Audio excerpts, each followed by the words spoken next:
Welcome, ladies and gentlemen, to another edition of the DFS Report. Happy Wednesday, April the 2nd, to everybody out there. Thank you for tuning in. Sorry about yesterday. We just had a bit of a scramble, actually similar to today. Some last-minute lineup changes, and there's a big ripple effect for the chart, so I had to change that. There was just no chance I was going to be able to change it, get live, and do a show, a 10-game slate. So a little bit easier today. With just a 5-gamer, Zach, day off, nice and refreshed for a 5-gamer tonight, ready to get after it. Feeling fresh and ready to roll, my man. Let's dive right in. We'll start with the goalies. We got Igor Shesterkin getting the nod for the New York Rangers. He'll be Philip Gustafsson for the Minnesota Wild. We've got Frederik Andersen starting for the Carolina Hurricanes. It will be Logan Thompson for the Washington Capitals. Second half of a back-to-back for them. Anthony Stolarz gets the nod for the Toronto Maple Leafs against his former team, who will counter with Sergei Bobrovsky, also on the second half of a back-to-back for the Panthers. Spencer Knight gets the start for the Chicago Blackhawks. It will be Scott Wedgwood, second straight start for him, front end of a back-to-back for the Avs. So Wedgwood will get the nod again tonight. And then Thatcher Demko gets the start for the Vancouver Canucks. Unclear who gets the start for the Seattle Kraken. Philip Grubauer went in their last outing, so I imagine we'll see Joey Daccord this evening. Those are your 10 starting goalies. Start at the tippy top with the New York Rangers and the Minnesota Wild. The Rangers are minus 159 home favorites, 3.1 implied total for them, 2.5 implied total for the low-scoring Minnesota Wild. Let's take a look at the team trend chart here. Both teams really struggling to get much of anything going at 5v5. The Minnesota Wild, one of the better defensive teams at 5v5 on tonight's slate, probably middle of the pack, I guess, given the recent play. The Rangers still struggling to defend at 5v5, the second worst 5v5 expected goals against on the slate, but have done a good job keeping the puck out of their net. 937 save percentage over their last 10 games. Power play has been a bit anemic for the New York Rangers. Penalty kill, not great either. So does present a decent opportunity here for the Minnesota Wild to score some goals. They just have not really been very good at that as of late. The matchups across the board are really, really good. Don't know what's happened there. But yeah, really solid matchup scores here for the Minnesota Wild. Pretty good matchup for New York 1. The rest of the New York Rangers line not all that strong.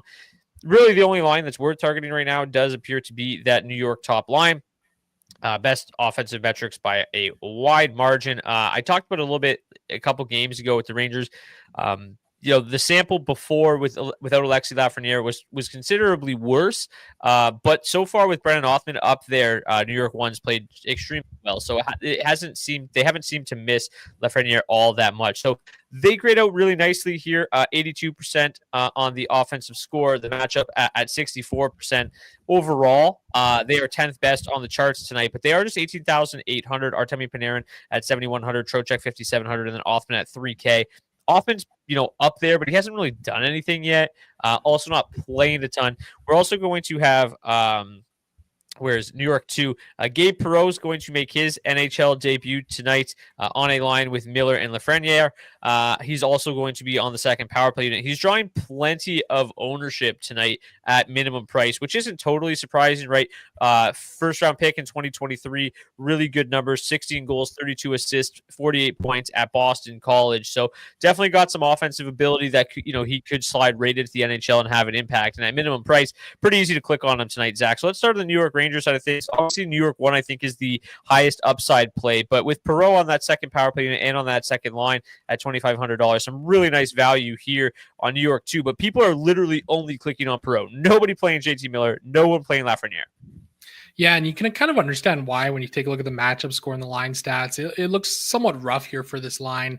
42% of their ice time going up against that Minnesota Wild top line. We know how strong that they can be defensively, how strong defensively as a whole this Minnesota club can be at times. So it's not a huge shock there. But I mean, if you're 20 maxing and you're playing 20% Gabe Perreault, it only makes sense to have a little bit of JT Miller and a little bit of Alexis Lafreniere in there as well. I mean, a little bit surprising to see those low ownership numbers on those guys. So, from a 20 max perspective, I think there's some reason to have interest solely as a way to get yourself different from everybody else playing a minimum priced Gabe Perreault.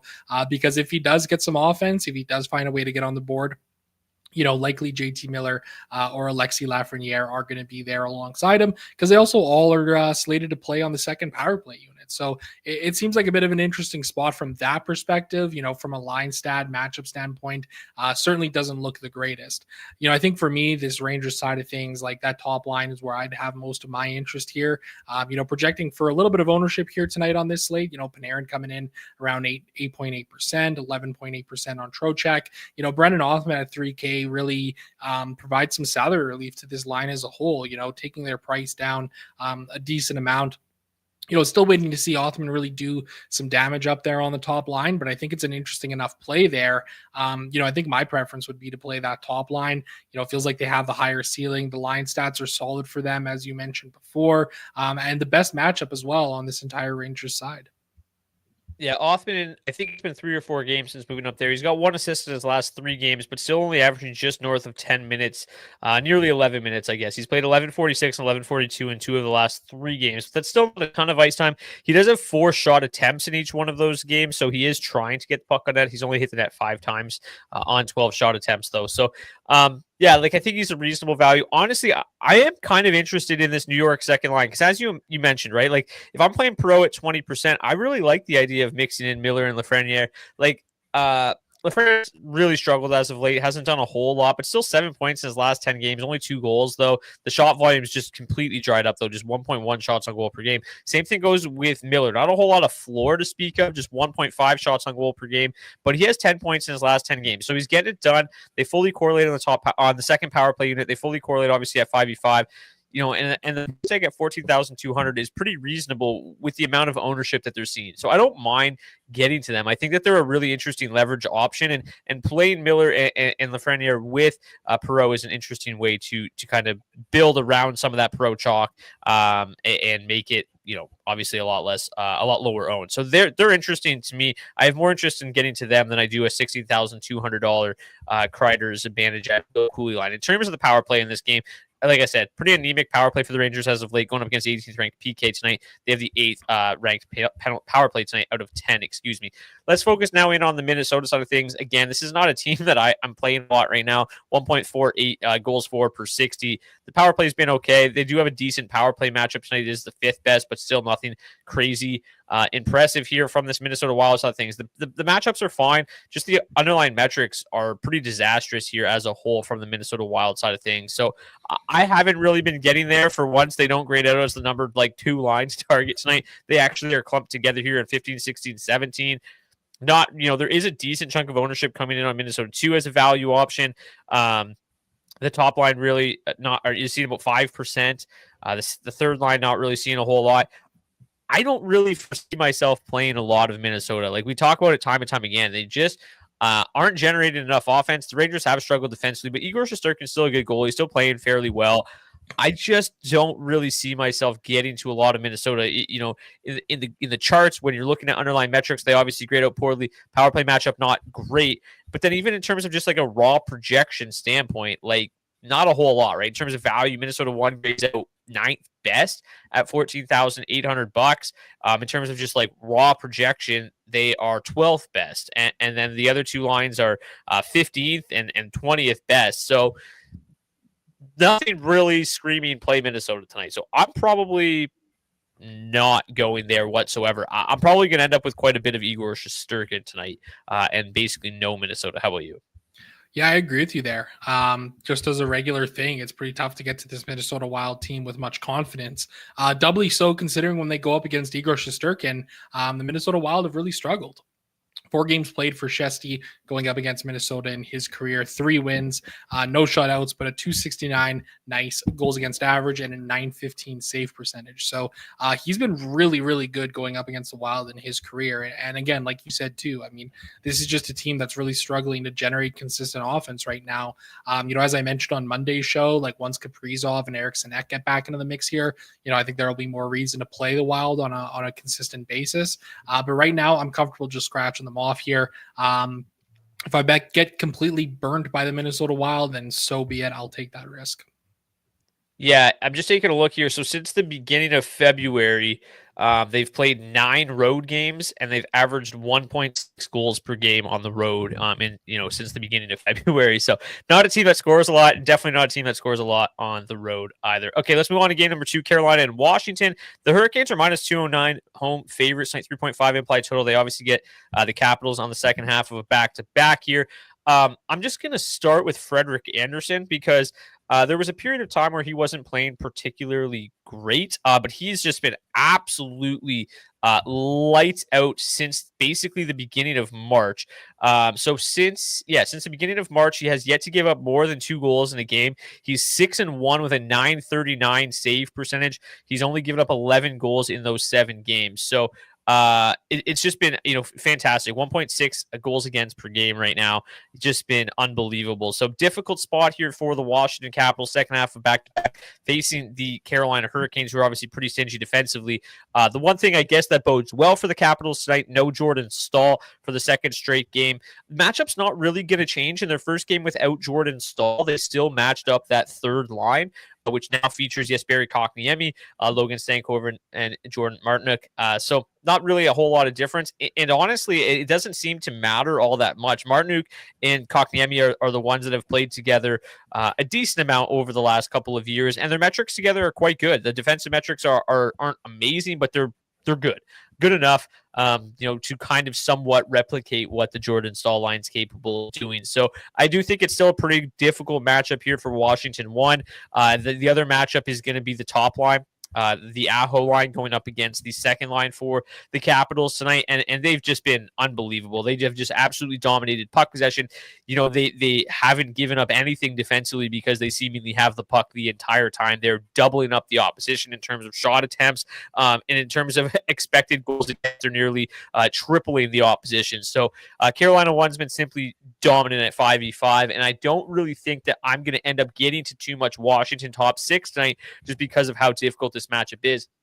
Take a look at it from a team perspective here. The Capitals are scoring a ton of goals at 5v5 right now, but they've been extremely fortunate to do so, generating just 2.53 expected goals for per 60 over their last 10, but scoring 1.3 goals scored above expected thanks to a 13% shooting percentage. And then when you couple that with the fact that the power play has really, really struggled and has a horrific matchup tonight, I just don't think I'm going to end up getting to a lot of Washington in this spot whatsoever. Worst power play matchup. The 5v5 matchups, as we mentioned, are pretty bleak except for that third line, but I don't think I'm going to get down to Washington 3 too much. So I'm probably crossing them off for the most part, maybe sprinkle them in a little bit, but I don't think that I'm going to own much Washington, have much Washington exposure tonight. I feel pretty comfortable about getting to both Igor Shesterkin from the Rangers and then Frederik Andersen from the Hurricanes this evening. Yeah, I agree with you here, man. I think it's really interesting when you look at this Washington side of things because Logan Thompson has absolutely come down to earth here over this last, 2 months, month and a half here, basically dating back to the end of February, since February 25th, his last 10 games played. He does have a 6-3-1 record, but he's got an 882 save percentage over that time. For the greater part of this season, he was almost undoubtedly the best goaltender in the league. And it was such a great story as well. And these numbers have really kind of flipped on him here. I do agree that it does feel a little tough to get to this Capital side of things here tonight. We know how defensively sound the Carolina Hurricanes have been for just such a long stretch of time here. And again, Freddie Andersen, he's been great going up against the Caps in his career. 15 games played, 9 wins, 2 shutouts, 261 goals against average, and a .913 save percentage. I think if you're playing in deep tournaments, I don't mind throwing a dart here at Washington 1, which is pretty much what the field's doing at about 5% here. I think that's fair on a slate like this, but for me, not playing a whole lot of lineups here tonight, so I'm probably going to be just crossing them off entirely.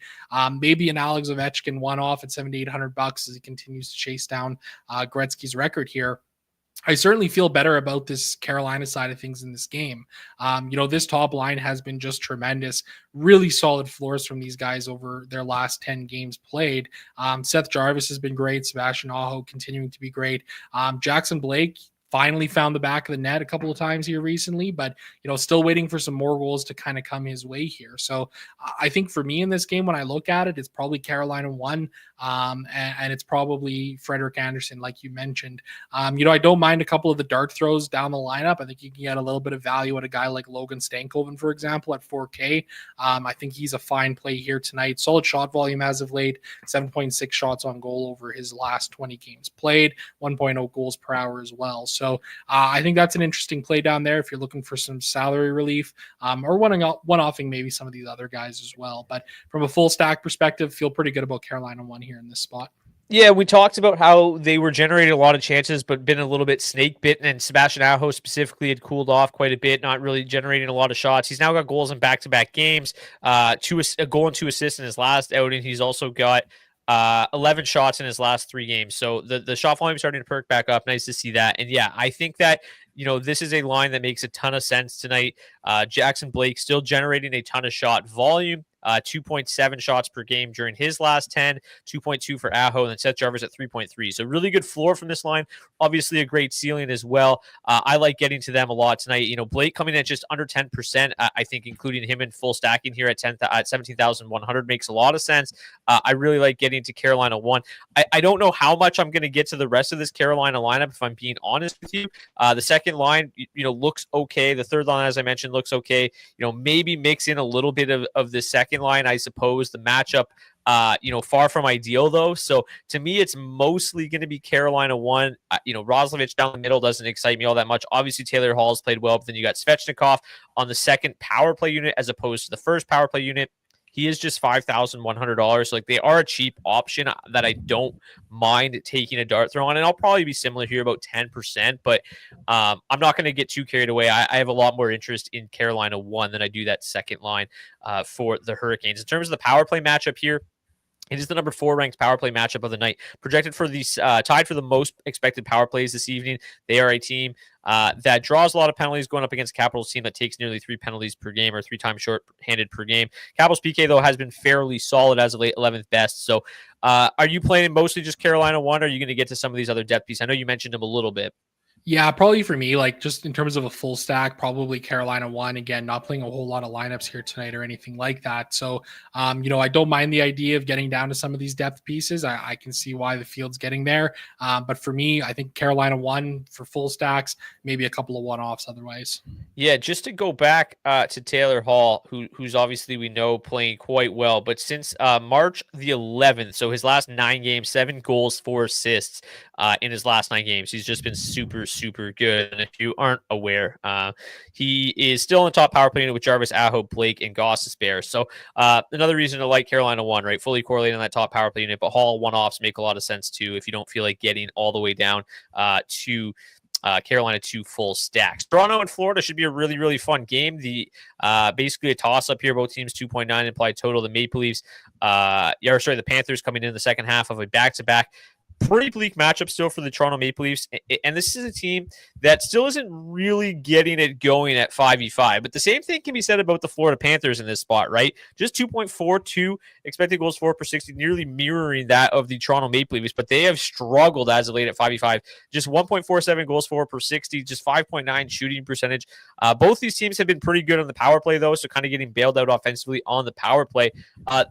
It's kind of a difficult game to break down here from a Florida Panthers side of perspective, just because I really have no idea what these lines are going to look like. I'm actually going to pull up their team website, because I know they said they might post at least a rough estimate of what the lines could look like closer to puck drop, because yesterday we saw Mackie Samoskevich start, obviously with Sam Bennett and Brad Marchand, and then it ended up being Evan Rodriguez moved back up to that spot. And then later in the day, or later in the game, like Verhaeghe was moved down. There was Marchand was up with Barkov. There was just a lot of lineup shuffling. So the way I built the charts was kind of just with what they went with the most. That is the LA Kings. And that is still Verhaeghe, Barkov, Reinhart. But then I put Rodriguez back on the second line and Samoskevich on the fourth line. Could look completely different. So, for me, I have more interest in Florida 2 if Samoskevich is up there. If he's there, I'll get back to that. Obviously, still on that top power play unit with Sam Bennett. So that intrigues me a little bit more. Obviously, if there's some lineup shuffling with maybe Brad Marchand moving up for Carter Verhaeghe, as I just mentioned, that would make that line a little bit cheaper and I think a little bit easier to get to. As it stands now, they rank 6th. Brad Marchand is how much here? So he's 5,200. So they would go down to 20,300 versus 21,700 if Verhaeghe's still up there. So that would obviously provide a nice bit of salary relief there for that top line. But it's really difficult to talk about the Panthers side of things. Honestly, I don't have like a crazy amount of interest in the Panthers, I don't think, in this spot. I probably don't have a crazy amount of interest in the Toronto Maple Leafs either. The Maple Leafs, though, are drawing a lot of ownership in this spot.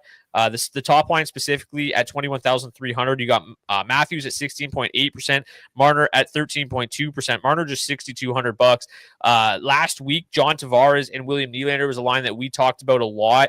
And they were just unbelievable last week. They were so good. John Tavares and William Nylander both averaging north of 14 DraftKings points per game over their last 10 games, which is just behind Austin Matthews. So as a stack, they are a much better stack in terms of DraftKings points per game over the last 10 than Matthews and Marner. So that mini stack seems to make a lot of sense here again. But again, matchup is a little bit better for Toronto 2 than it is Toronto 1 as well. The offensive metrics are a little bit better there too. Again, splitting hairs, both are really, really good. But this is like, I don't know. I like the Leafs a little bit just because of the back-to-back here, but I think this is probably going to be a bit of a lower scoring game. That's probably the kiss of death. It's now going to be 6-5 because that seems to be the case on the show. But this Leafs power play is something that interests me a lot. Second best over the last 10. So I'm going to try not to ignore this game, even though I do feel like it's going to be on the lower scoring side of things. I have a little bit more interest in the Toronto Maple Leafs side of things than I do the Panthers. How about you? Yeah, it's kind of an interesting game to look at. And I almost wonder if, the way to kind of build around this game is just through attacking the power plays. I mean, obviously it's pretty easy on this Toronto side of things because, you got a Toronto top line that fully correlates on the power play. And then since they run 5 forwards, you got John Tavares and William Nylander on the second line. Correlating on that top power play as well. The matchups are tough in this game for the Toronto Maple Leafs, but there's a lot of ownership coming in on Mitch Marner and Austin Matthews here. I mean, Matthews projecting for 17%, about 14% for Marner there, and you can understand why. I mean, these guys have been solid as of late. Matthews more so than Marner, of course. Really great floor we're getting for Matthews over these last 10 games here. He's had success against Florida in the past. 15 games played, 25 points in 27 games. Marner's been great against him too, even better production, 13 goals and 36 points in 28 games played. So I think for me, I've got interest in getting into this game. I don't entirely know how. It kind of sucks because it is a 7:30 Eastern time start in those first 2 games. That we cover between Minnesota and New York, Washington, Carolina, are the 7 o'clock Eastern time start. So, you got to be ready to kind of be able to pivot. And I think, trying to make sure that you leave a little bit of salary on the table in any builds that you're doing before lock is kind of going to be imperative here, especially if you're building around this Florida Panthers side of things because of those lines. The top line, you got Barkov and Reinhart there on that top power play unit. Right now, as projected by you, it's just Sam Bennett for the second line that has power play 1 exposure. So it's going to be a little difficult to kind of build around this game, I think. But, I think for me, I got a little more interest in this Toronto side as well, just in terms of, I guess, knowing that we're going to have the lines kind of be what they are, right? I don't hate the idea of getting to some of this Florida side as well. I just don't really know how to kind of attack it. And I almost wonder for me if just going the route of a Barkov Reinhardt mini stack is kind of the way to go. That they're going to be there up on that top line. Both of them have been great against Toronto in their careers, and their floors as of late have been really solid as well. Yeah, I'm just looking at their 2 previous meetings this year. Sam Bennett has absolutely owned the Toronto Maple Leafs, a goal and an assist in the one game, 2 goals in the other. But Reinhardt's been productive, 2 assists, and then a goal in the other one. You had Verhaeghe, a goal and 2 assists in one game. Barkov, a goal and an assist. So the top 6 has had a lot of success against the Leafs. They've won both meetings with them so far this season. And yeah, it's going to be interesting. I was able to pull up the Panthers team website, and they still have not projected lines. So like I said, I think a lot more of my interest comes with a Bennett Samoskevich, Marchand stack, if that ends up being the line, even if it's Bennett, Samoskevich, and Verhaeghe or any kind of combination, I will have interest in this Florida Panthers side of things. It's just so difficult to pinpoint exactly what that interest is going to be until we know what the lines are actually going to look like in warm-up. So this is another benefit of joining our DFO DFS Discord. We share the lines in warm-ups. Make sure you've got the right correlation going on. We'll talk about it. Maybe I try to look up the stats and let you know how much of an improvement this might be for each individual line as well. So if you want to join the DFO DFS Discord, that's a big benefit of it. And the link is in the description of the video on YouTube. So yeah, I agree. When you look at it, 5v5, not great for either team as of late. Power play has been great for both teams. Both have great power play matchups tonight. I think power play builds for both sides is the route to go. Let's get one more quick thing I just stumbled upon here. Anthony Stolarz has really struggled against Florida in his career. Just 2 games played, but a 361 goals against average and an 854 save percentage. So maybe it's a reason to have just a little bit more interest in that Florida side for me. I think I'll be getting there with that Barkov Reinhart mini stack because of it. I'm trying to look. Were those both this year, or was some of that before when he was with like Anaheim or Philly? Let's see. Question. They're both this year. Yeah. Both this year, 361 goals against average, 854 save percentage against him. So they've given him a chance to go up against his former mate so far this year a couple of times, and it has not gone great. Okay, Chicago and Colorado. I feel like these teams meet a lot. And it also seems to be on small slates all the time, and we're just like, yeah, everyone's going to play Colorado. These games haven't gone exactly as we've anticipated more often than not. The first time they met, Chicago won 5-2. The second time, the second time they met, Chicago won 3-1. And then the third time they met just a couple weeks ago, Colorado won 3-0. So the Avs have scored a grand total of 6 goals in 3 games against the Blackhawks this year. Yet they have a 4.2 implied total, and they are minus 377 on the road. I think eventually, like, the dam is going to break here, right? And the Avs are just going to absolutely stomp the Blackhawks. It certainly looks like tonight that could be a possibility. The Blackhawks are giving up 4.1 goals against per 60 at 5v5 over their last 10 games. The Avalanche offense has been okay, not great in terms of expected goals for. It's the 3rd highest mark on the slate. Actual goals for lagging a little bit behind, but this is a team that should shoot better than 7.8%. Power play continues to be really, really good. Penalty kill for the Blackhawks continues to struggle. So unsurprisingly, the Avs have the number 1 power play advantage. The Charts are obviously going to love the Avs tonight, but I had to warn you that these games haven't necessarily gone exactly as planned. I won't be stunned though. If Colorado scores 7 tonight, it just would. It seems very, very probable. But if they lose 3-1, I'll be like, oh yeah, we knew that was going to happen. That's happened twice already this year. So, but yeah, Colorado 1 grades out number 1. Colorado 2 grades out number 3. Power play grades out number 1. We'll have to like here, right? We talked about it. The way the lineup is currently constructed is fine. It makes them a little bit more difficult and a little bit more confusing to stack than in weeks past when we had Netchas and Drouin or Netchas and Nichushkin or whatever the case may be with McKinnon. Now I think the lineup is a little bit more balanced and it lends a little bit more credence to playing Colorado too. The matchups here, great for both of them. Colorado 2 does have the number 1 matchup overall. But when you take a look at the offensive metrics, top line still has the better metrics of the group. The second line, though, is very, very solid. So I don't mind, like I said this the other day, I don't mind getting to both of them. I don't mind getting very creative either, and stacking up some Colorado 1 with some Colorado 2 to get some power play correlation. Drouin, $5,400. When he picks up points, obviously he's a great play. Doesn't have a great floor. He's always kind of at risk of putting up like 1.5 DraftKings points, but has the ability to put up 20 DraftKings points. Arturi Lehkonen's been pretty quiet as of late. No power play 1 exposure either, kind of hurts him. But $4,700 is a great price tag for a guy that's attached to Nathan McKinnon's hit. Nichushkin at 16.9%, $6,500. Outside of McKinnon has the best floor on this team. I guess outside of McCarr potentially as well. Nelson, $5,800, fine price tag. Netchas at $6,300. I like that price tag as well. So to me, my favorite plays outside of, McKinnon and McCarr is probably Nichushkin and Netchas. And the projections will back that one up here. In terms of value tonight, McKinnon number 1, Nichushkin number 2, Netchas number 4.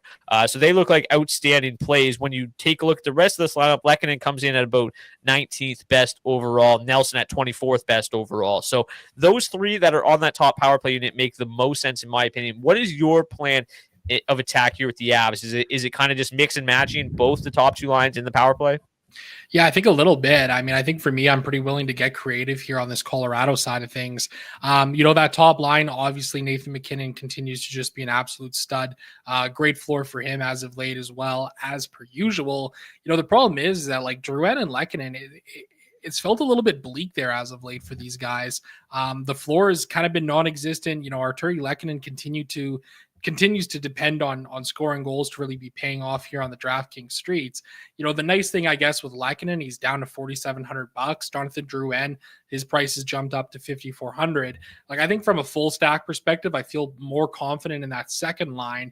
I mean, the floor that you're getting from guys like Nichushkin and Netchas is kind of the reason why there. Great floors from these guys as of late. 9.6 shots on goal for Nuke over his last 20 games, and for Netchas as well, 8.7 shots on goal. Both of them scoring at good clips, generating a good number of scoring chances, piling up a couple of assists here and there as well. So I think that's kind of the way that I'm looking at this Colorado side of things, is like, I'm more comfortable full stacking that second line or getting different.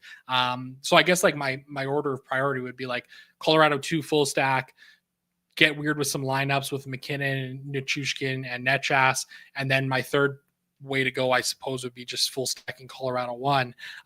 Just 6.5% ownership coming in on Jonathan Drouin.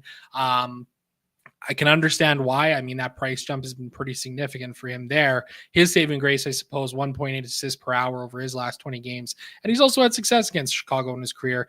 4 goals, 12 points in 17 games played. So that's kind of the way that I'm looking at this Colorado side of things. I'm definitely going to want to meet the field here on these big guns for this Colorado side of things when it comes to, McKinnon, Nichushkin, and Netchas.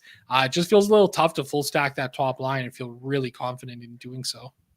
Yeah, I kind of agree. Like the lack of a floor is a little bit concerning. I feel a little bit better about it on a 5-game slate, but I mean, you take a look at Jonathan Drouin, just 1.1 shots per game over his last 10, and then is Lehkonen even exist? No, barely. Under a shot per game in his last 10, 8 shots in his last 10 games. It's bleak. But I think that when you take a look at it, full stacking them is not that high owned. I don't mind still getting there because we know that their upside is obviously outstanding, and they should have a ton of the puck, should give both them a little bit more opportunity to get pucks on net tonight. But yeah, Colorado 2, I think, is a really interesting pivot stack here tonight as well. Nelson just at 10% is fine. I don't mind getting to them. And obviously you save $1,000 if you want to go that route. But I still think my preferred route is targeting around the power play, trying to get some floor built in, trying to get McKinnon, Netchas, and Nichushkin together because the floor is so good. And honestly, it's not that expensive. It's not as expensive as it should be. Like Nichushkin should probably be $7,000. Netchas probably pretty close as well. So on the Chicago side of things, it's bad. It's real bad. Has been all year. 1.54 goals for per 60. Problem is the Avs are playing just super, super well defensively. Just 1.51 goals against per 60 at 5.5. The penalty kills struggled a little bit, but the power play for the Blackhawks is 24th over their last 10 games. They are the 9th best power play advantage of the Knights, also known as second worst. I just don't think that I can get to a lot of Chicago, if any, tonight. Let's see what the field is doing with the Hawks.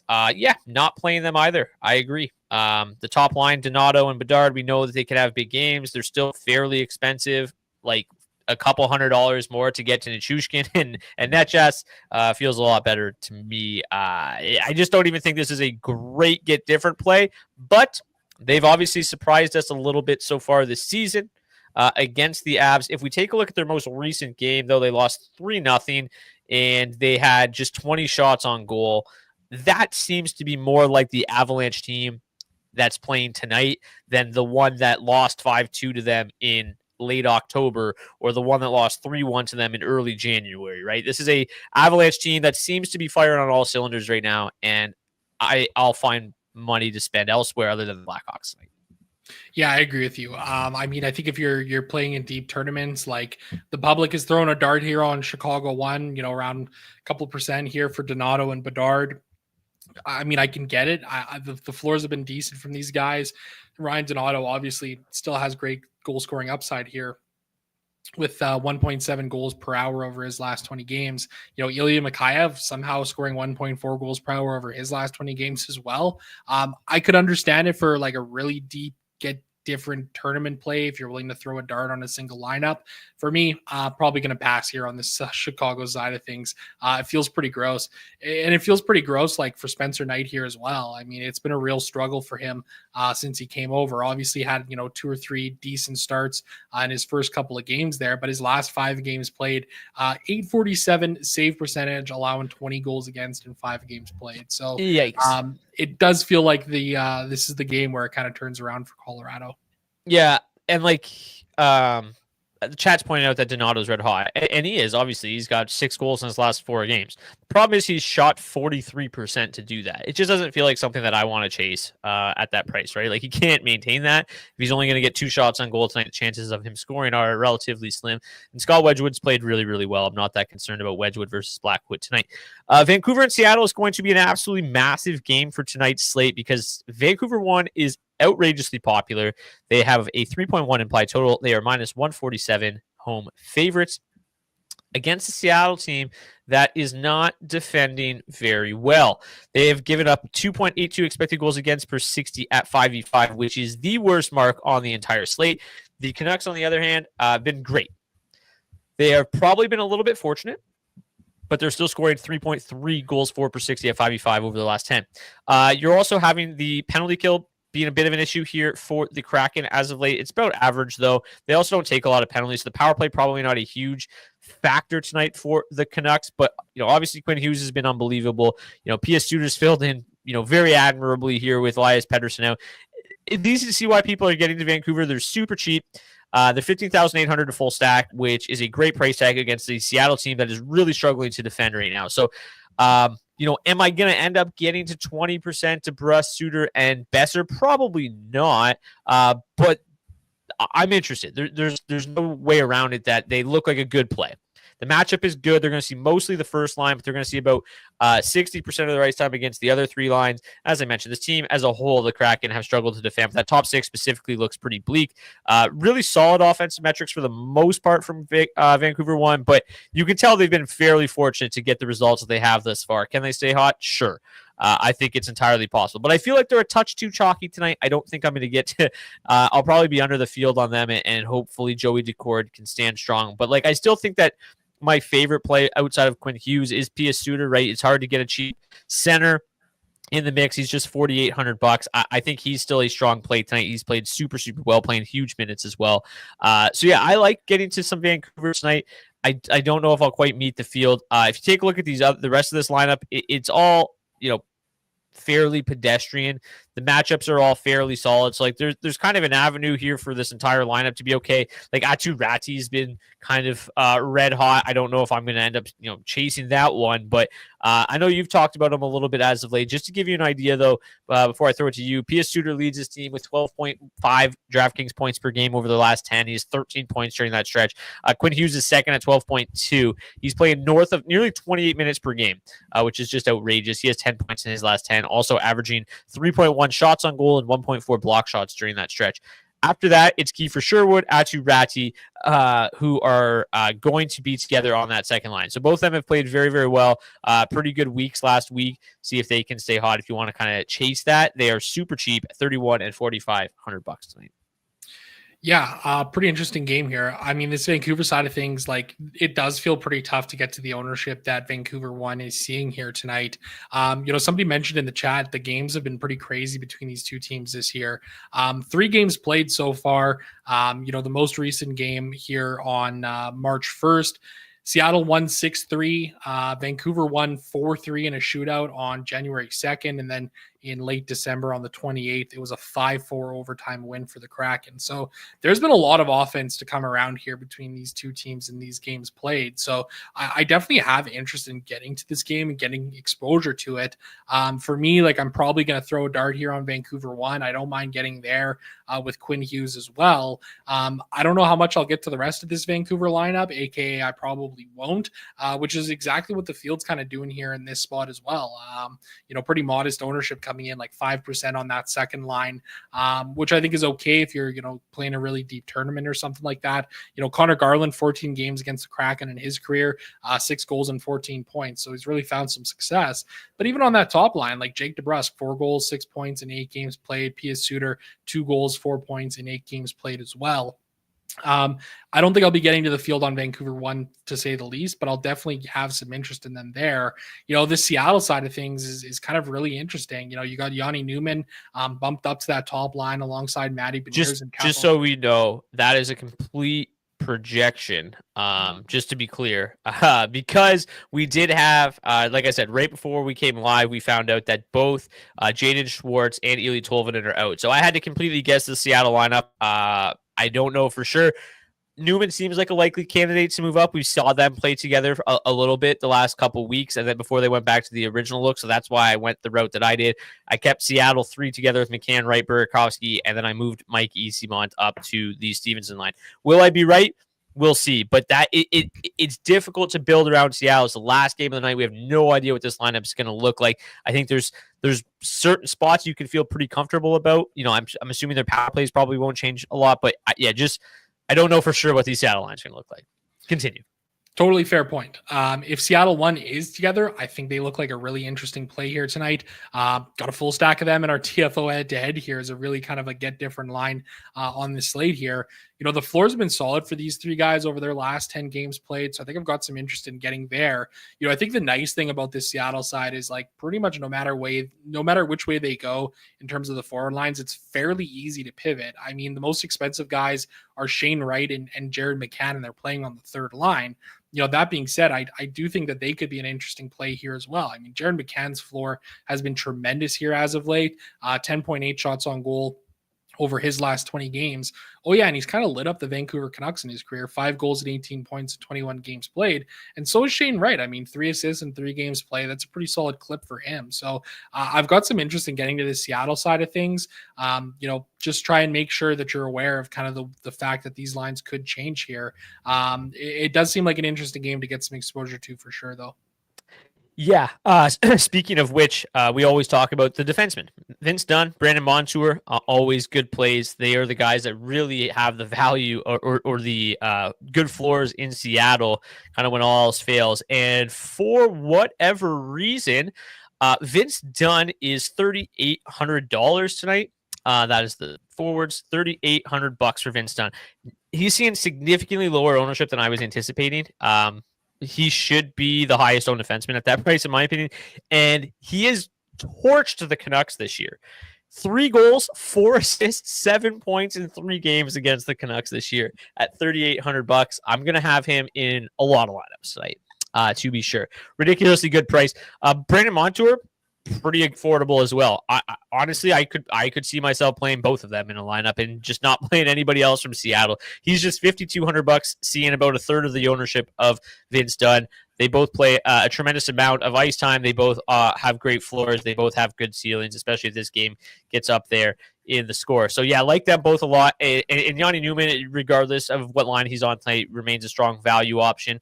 Those 3 have the most interest for me on the Seattle side of things. I will probably get to some McCann. I'll probably, Beniers has had really a really good success against the Canucks so far this season as well. So I'll mix them in, but it's so difficult without knowing exactly what these lines are going to look like. So I would, if I had to guess, which I did, but if I had to just to give you an idea, I would imagine you can feel very strongly that Beniers and Kakko will remain together. I think that Stevenson and Eberle will remain together. I think that Wright and Burakovsky likely remain together as well. The left side is where I think there's going to be there could be a lot of shuffling. Would not be stunned if McCann moves up. Would not be shocked if Newman stays with Stevenson and Eberle. McCann goes to top line. Maybe Easton on that third line. But I think these make the most sense, and that's why I did them. But just so you know, if you're building around Seattle, things could get funky later, and just give yourself some room to pivot. In terms of the power plays for this one, as I mentioned, 6th and 7th best, not a whole lot to write home about. Any final thoughts on this game, Zach, before we move to the defensemen and the goalies? No, let's move it along. Let's get to the blue line. It's already mentioned. My favorite D play is Vince Dunn. But Zach, I usually steal your thunder here with the defenseman. I'm gonna let you go first today, and I'll add some sprinkles in at the end. Wow, look at that, eh? I'll take it. I'll take it. I mean, Vince Dunn, $3,800 looks like a tremendous play here on this slate tonight.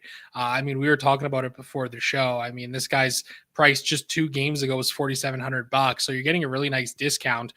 Yeah, okay, the last 2 games maybe haven't been the greatest for him or anything like that. But like you said, like the offensive production that he's had going up against the Canucks this year has been tremendous. Some other interesting value options, Jacob Slavin and Keandre Miller, both popping as solid value plays here on this slate tonight as well. Cale Fleury, a guy at $2,600. I've been playing a whole bunch of as of late, just super productive when he's out there, given a really solid floor. I think Tyler Myers might be an interesting play here tonight as well. He's a guy who's chipped in some offense in these games going up against the Kraken as well. Some of the more expensive defensemen on the slate tonight, obviously Kel McCarr, $7,700 looks really interesting going up against Chicago. Quinn Hughes, I think he's a must if you're playing any of this Vancouver side of this game. And I actually think Adam Fox could be an interesting play here tonight at $6,200 as well. Seeing just 4% ownership, solid floor as of late for him. 5 games played against the Wild in his career, 2 goals and 6 points. So those are some of the guys that I'm kind of keeping an eye on here tonight that seem like they could be in good spots. And then, of course, you got to mention some of the Chicago defensemen too that could be, some shot block value for you in your lineups tonight. Connor Murphy, $3,800. The guy's blocked 6.6 shots per hour of ice time over his last 20 games. Alex Vlasic up there as well, and my boy Y Kaiser at $2,900 as well. Yeah, Sam Renzel as well made his NHL debut the other night for the Blackhawks. He's $2,500. He had 4 shots on net. He had 7 shot attempts in 20 minutes of time on ice. So a guy that's not going to hesitate to get pucks on net. And yeah, if you like the Blackhawks at all, or if you're looking for a value like at $2,500, if he gets 4 shots again tonight, you're laughing. He is projected for 18.8% ownership, which is the second highest defenseman on the slate. New Artem Lashunov just dropped. Yeah, exactly. No kidding. He, I think, was on the second power play unit as well, if I recall correctly. Levshunov's still in top power play unit. Renzel and projected to see Vlasic replace. I can't remember who was out, but Renzel also on the second power play unit. Minimum price, like all these college guys coming over and making their debuts. Lots of ownership. Renzel 18.8% on forward. We already talked about Perreault at 20%, but also Ryan Leonard 10%, $2,500.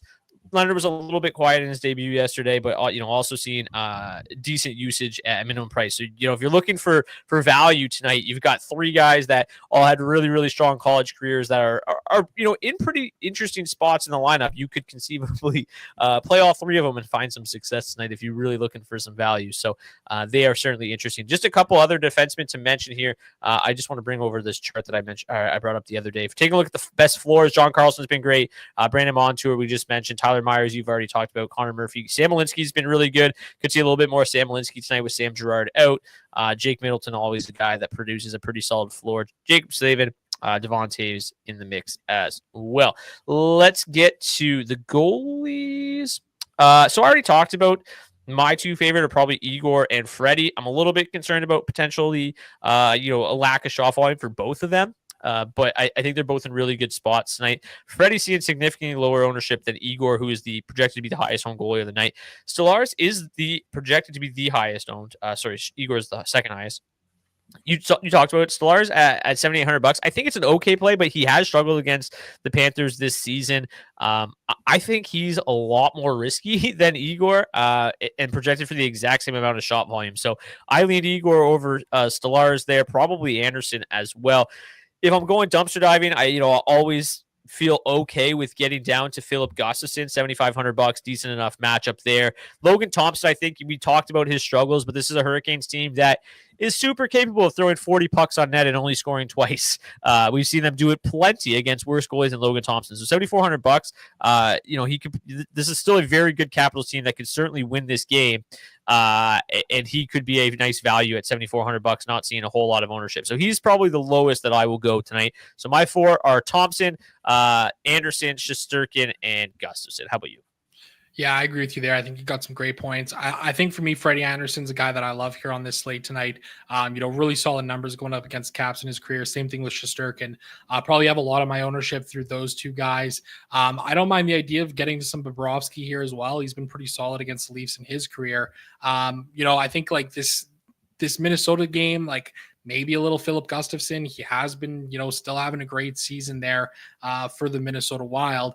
One other thing just worth mentioning too, we don't know whether it's going to be Joey Daccord or Philip Grubauer. Both of them have been terrible against the Vancouver Canucks in their careers. So Daccord, 5 games played, just 1 win, 377 goals against average, 866 save percentage. Grubauer, 315 goals against, 883 save percentage in 10 games played. So just another reason to maybe like those Vancouver Canucks sprinkles a little more.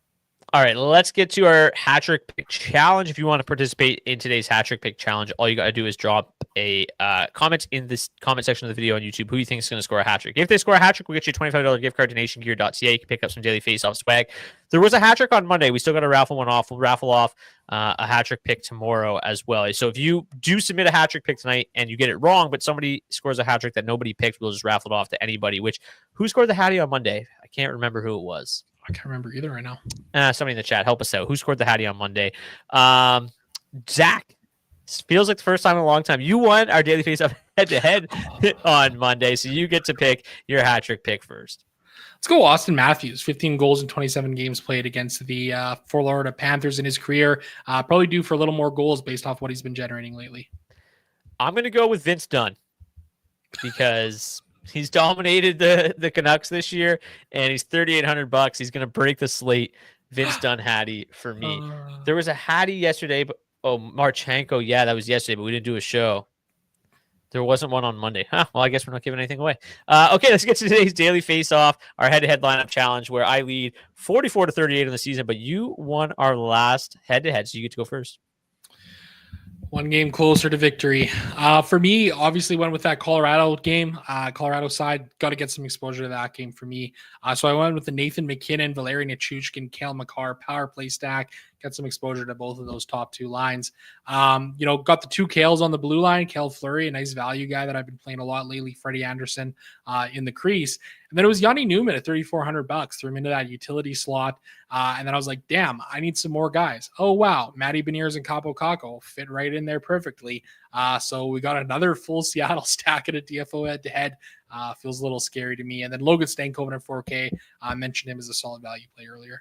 I remember who scored the hattie. It was last Friday. It was Ryan Donato. We still haven't raffled that one off. So Ryan Donato last Friday. It wasn't on Monday. So we do still owe you guys a $25 raffle on. We'll do that tomorrow. Okay, so I was running out of time, so I went to the grocery store. So I actually threw my projections into our friend at Roto Grinders, their optimizer, and optimized the lineup for the first time this season for our head-to-head, and ended up with a little mini stack of Carolina 4.